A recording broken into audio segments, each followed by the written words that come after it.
atindune kaje ilmondeessa ati yoomuu jirta barnukeessa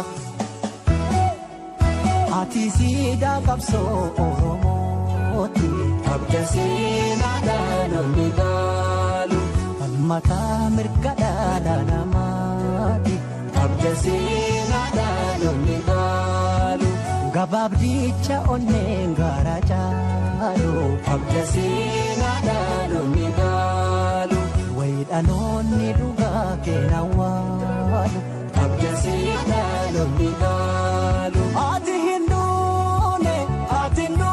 kaje atindune kaje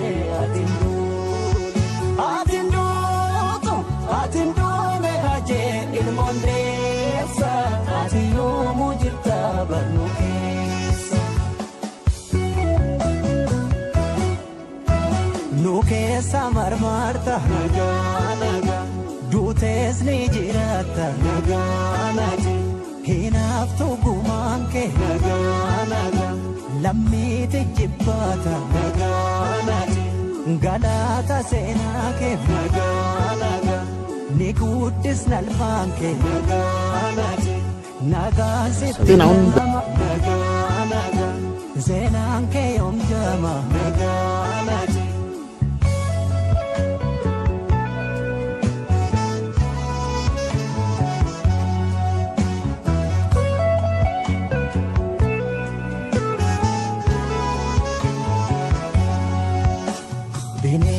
bineensa irra caalu namaa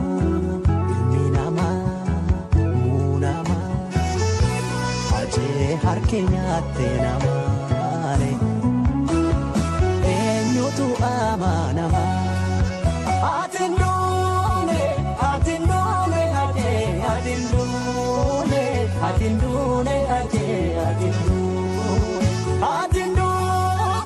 atindune kaje ilmondeessa ati yoomuu jirta barnukeessa atindune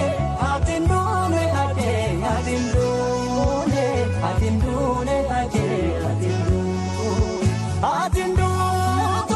atindune kaje ilmondeessa ati yoomuu jirta barnukeessa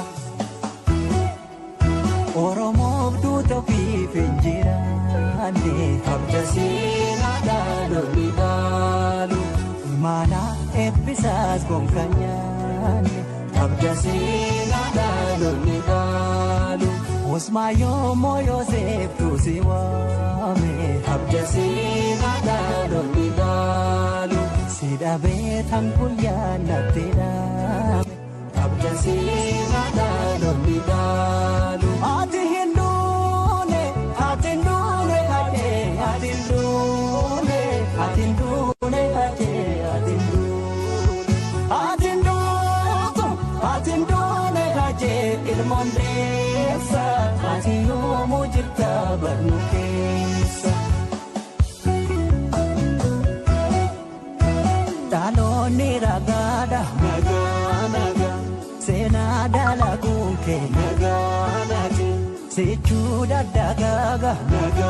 nagaa hinjaamu kaayyoonke nagaa ijaane mimmaani nagaa garaatti nan dhiiga nagaa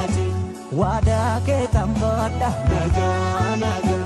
hirbuu maaltu dhiiga nagaa